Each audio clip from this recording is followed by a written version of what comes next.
everyone. Welcome back. Thank you again for being here. This is episode number 9. And today I want to share practical tips. I think I've shared a good amount of, it's so general, very simple overview of Israel in the Bible and God's plan for redemption, that in the center of it is Israel and the Gentile church. And so today I want to share a little bit more of practical steps. And if you are joining in this fast, we are reaching there.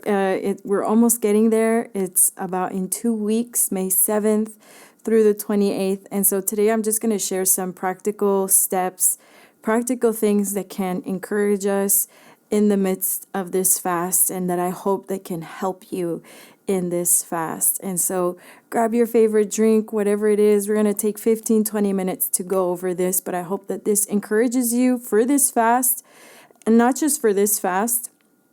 I think these are practical steps that you can apply when you have a season of fasting. And so let's get started.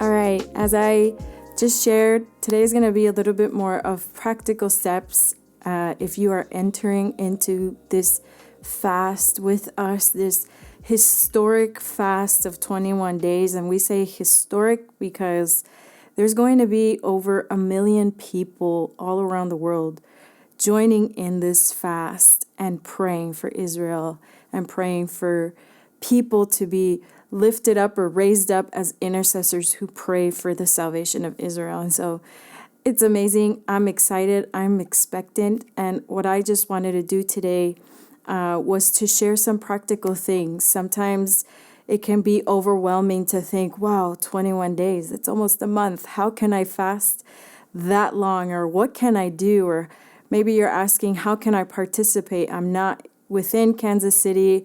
I'm from a different nation. How is it that I can participate? And so that's what I want to share with you today. And I also want to share that today, this is going to be the last episode for this season number 2.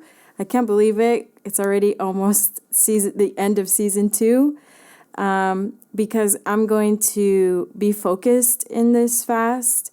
My husband and I are, by the grace of God, trying to dedicate 4 to 6 hours during this fast to be in the prayer room, to really be focused in this fast alongside the rest of the leadership team of the International House of Prayer. And because of that, our capacities are going to be limited. Our day is going to be very limited on other things to do. And we want to focus on different ministries that we have right now with Benji. There's an online school reaching the Spanish church, and alongside Mike Bickle, we are a part of the team that is forming his app. If you don't know about the Mike Bickle app, I encourage you to download it, because all throughout the fast, Mike Bickle is going to be uploading resources, content, sharing dreams, visions, things that are happening, the prophetic during this fast. And that's what we're going to be focusing on. And I mentioned my husband because maybe you don't see him, but he's always the one behind the camera, setting up, helping me set up the lights and the camera and the audio, everything. And so we're going to focus on that. And so because of that, we're going to take a pause from producing the podcast. And so I just wanted to let you guys know of that. And I will restart at some point in the month of June. But to share some practical steps, I just really want to encourage you that, a lot of times I think we can over spiritualize something, but fasting should be a part of our lifestyle. We don't do probably a fast of 21 days, maybe that often, maybe just in seasons. But we should be having a fasting lifestyle, a lifestyle that involves fasting, and without having to over spiritualize it. It's just something practical where we are intentionally dying to our flesh in order to put our focus in someone else, and that's Jesus, and in the Word, and what He's doing in His purposes. And specifically in this fast, it's His purposes with Israel. And so my tip number one is to don't do it alone. Invite others with you. Maybe you're saying, well, my church isn't doing it, but I want to encourage you, include friends. Actually, in the Mike Bickle app, or I'm going to link down below the website, Isaiah62fast.com. You can go there. Mike Bickle has a 5-minute video and then an even in-depth video of like 30, 40 minutes where he shares much more context about this fast. And especially the 5-minute video, he does it in such a simple way for you to be able to share that with your leaders or to share it with your church if you are a leader in your church and you want to invite other people into it, or if you just want to invite your friends or your family members. You can send them that 5-minute video, and they can have a little bit of an understanding of what the fast is about. So all in all, my encouragement to you is don't do it alone. Invite other people with you in this time. And even if you feel like, well, nobody is responding, I would say include your family. This is tip number 2. If you are a mom, you involve the rest of your family into it. If maybe your parents can be involved in this, maybe they don't fully understand it. Obviously, you can't put your kids to fast. I'm not telling you to do that. We cannot be doing that. That is totally unhealthy. But even if you just gather together to pray, your children are seeing through your life, you're modeling a life of prayer and intercession for the people of Israel. And as they grow older, they're going to realize, hey, Mom, why did you do that? Or hey, Dad, why did you do that? Why are we praying for Israel? And you're discipling your children in that way, or you're discipling your friendship group in that way. And so I just want to encourage you and give you, and I just pray that the Lord can give you boldness that you can invite people, extend the invitation to others, and the Lord might stir their hearts to join you, whether it's also in fasting or if it's just in prayer. But they're going to be stirred and ask you even questions. Hey, what is the Lord telling you? Why do we have to pray for Israel? So I just want to encourage you, don't do it alone. Involve the people around you in the influence of circles, the social circles that you have. Send this invitation and invite other people. And because that strengthens you. The more that you are doing it with other people, it's not just you doing it by yourself. And, sometimes we can fall into discouragement, or sometimes we can fall into a lack of accountability. We kind of give up along the way. And it's not just for somebody to keep their eye on you and make you feel bad if you don't fulfill the fast or you don't make it until the end. It's not about that either. But it's about saying, I'm going to do this with a company of people. And because I take this serious and the Lord is stirring this up in my heart. And the Lord's going to give me the grace to do this. And I believe that He's going to stir other people and give them grace as well. So tip number 1 and number 2, don't do it alone. And tip number 2, include your family members. My tip number 3 is to connect with other places that are also doing this fast through, they're having live worship sets or live prayer sets. Obviously, you can connect to ihopkc.org. Throughout the whole fast, mostly all of the worship team and all of the prayer times, even all of the singing with the word prayer sets are going to be focused on Israel. And so maybe you might say, well, my church doesn't have a house of prayer, or who can I connect to? And so I just want to encourage you that you can connect to IHOPKC, the live stream, on Isaiah 62, the fast website. You're going to find different houses of prayer. Maybe there's one that's close to where you live that you can go and also connect with them. And I say this because I think it's, again, so important to the camaraderie of feeling that you're not the only one doing this, but you're connecting with other people. and the fact that there are other places that are doing live worship. So adding prayer with worship, adding prayer with music actually fuels your prayer life and can encourage you and just stir you. Maybe you have just 30 minutes or 20 minutes before you get to work. You put on a live stream, you put on a worship set that is focused on Israel, and it gives you language in order for you to say, whoa, that just touched my heart. Yes, Lord, I agree with that prayer, that you can raise up the children to be watchmen on the wall. And that's like a new prayer language that you've adopted into your prayer life. And so later on and throughout those 21 days, maybe that's something that the Lord highlights, like, Lord, lift up children that are watchmen on the wall for Israel, that as they get older, they are dedicating their lives to be intercessors for the salvation of Israel. And so it's just something so powerful when you connect with others. And so that's my encouragement. Connect with other houses of prayer, either online, because there's so many, and that's the amazing thing about technology nowadays. You can connect with them wherever it is that you are.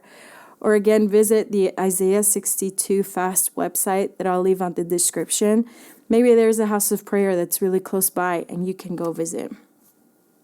My fourth tip is to be practical and to create a plan.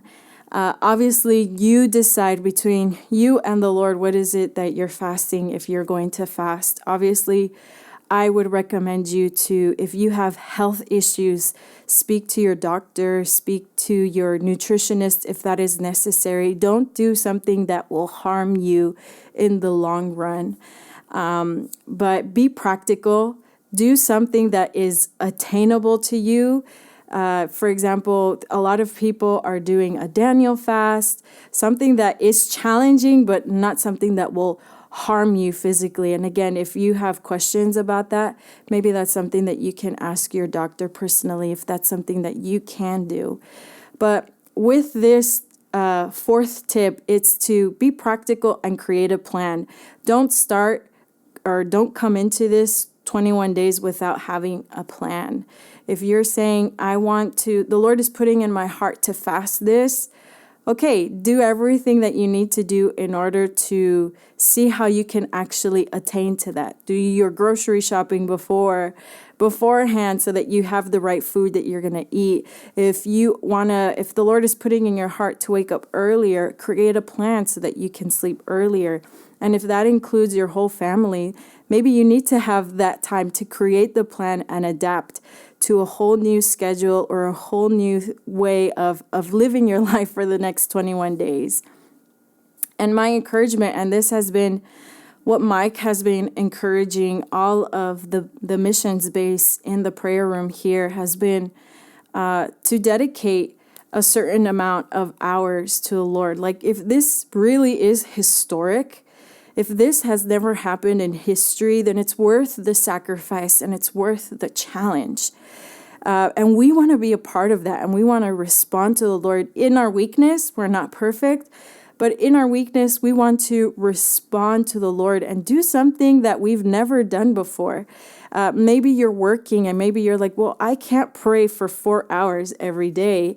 But maybe the Lord is telling me to wake up an hour earlier and to dedicate that first hour to pray. Awesome. Do that. Do something that will cost you. I think of what David says. He says, I'm not going to offer to the Lord something that didn't cost me. And it doesn't mean to go out of your way to harm your body or to do something that is unwise.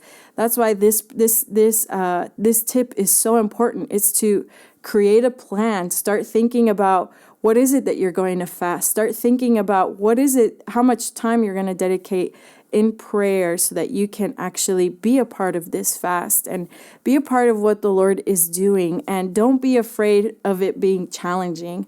I think we want to give the Lord something that is costly. But again, if you are beginning to question yourself, like, is this healthy? Should I be doing this? Should I fast water and juice for like 21 days? Maybe that's something that you need to talk to a medical professional about. And I'm not talking necessarily about that, but what I'm saying is let us do something that we've said that we can respond to the Lord in this way. And so that's just my encouragement to you, that to think about this as a marathon, not just a sprint. And the Lord can give us grace. I also just want to share that with you. We're never perfect. A lot of times we start a fast. Many times I've started a fast of either 21 days or 40 days, especially the most like the extended fasts. And, you feel like you start off strong and you're motivated and you're sleeping early to wake up early, or, I'm motivated in meal prepping and doing all of this because I'm fasting this. And sometimes along the way, we start getting weary and discouraged, and we started off strong, but then in the middle, not really. And then in the end, it feels like we're just barely surviving and barely making it. And I just want to say, the Lord gives us grace, and we're so weak, we're so broken, and the Lord sees our yes in participating in this, and the Lord can give us grace to reach the finish line. And so if you find yourself at some point feeling, oh man, I started off strong and now I'm not, I want to tell you and remind you, if you find yourself at some point, that you can just say, Lord, here I am, take my weak yes and give me grace. And that you can get back up the next day and start over again. Meaning that you can keep going. Don't feel that, oh, because I messed up on day 5, now I need to start until day 1. No, it's just, okay, we messed up. We made something bad. Maybe we missed a prayer set. Maybe we slept in. Maybe we ate something that we weren't supposed to eat or whatever. Just start over again the next day. And doesn't mean to start from day 1. It just means keep going. And so there is grace for us in the midst of this fast. And I believe that. But just as a practical way, create a plan, because it's a marathon race. And my last tip for you today is to use the Bible when you pray. A lot of times we feel overwhelmed with what should I be praying for? And so use the Bible. And these are the 2 points that are the main focus of this fast. Number 1, it is for the Lord to raise up the church to be intercessors for Israel's salvation.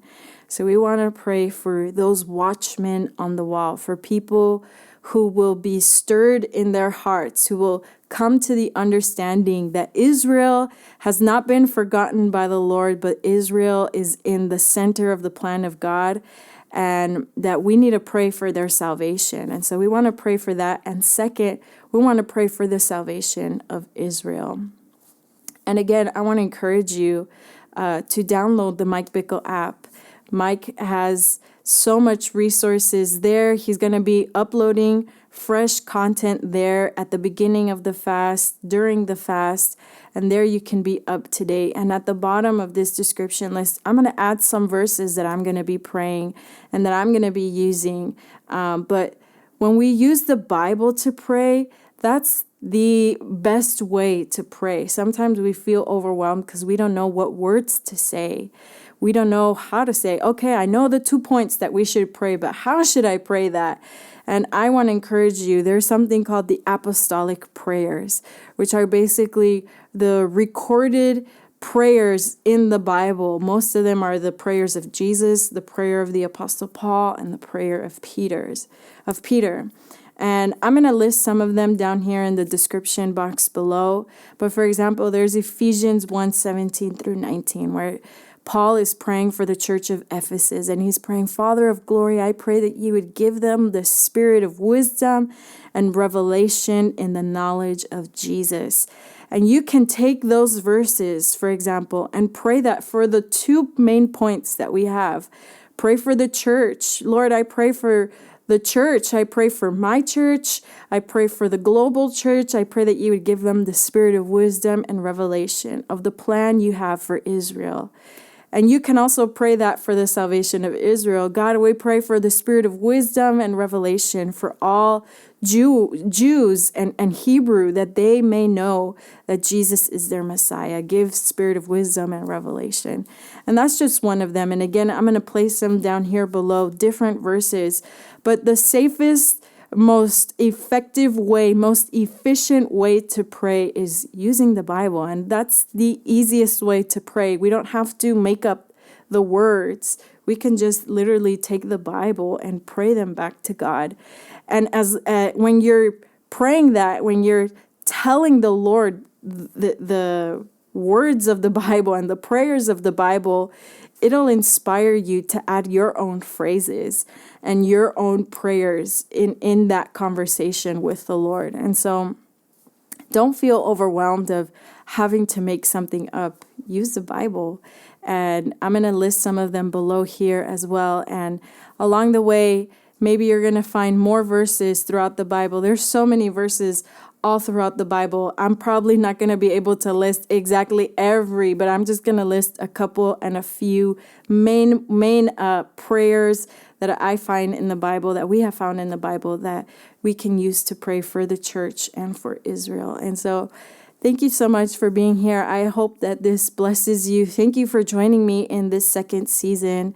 And I am so expectant for what the Lord is going to do. I'm going to try to be uploading short videos on my Instagram, things that the Lord is sharing with me during the fast. And so even though I'm not going to be uploading full content of the podcast, maybe you can see some short videos through Instagram. And so I hope that this blesses you, and I'll see you in the middle of the month of June.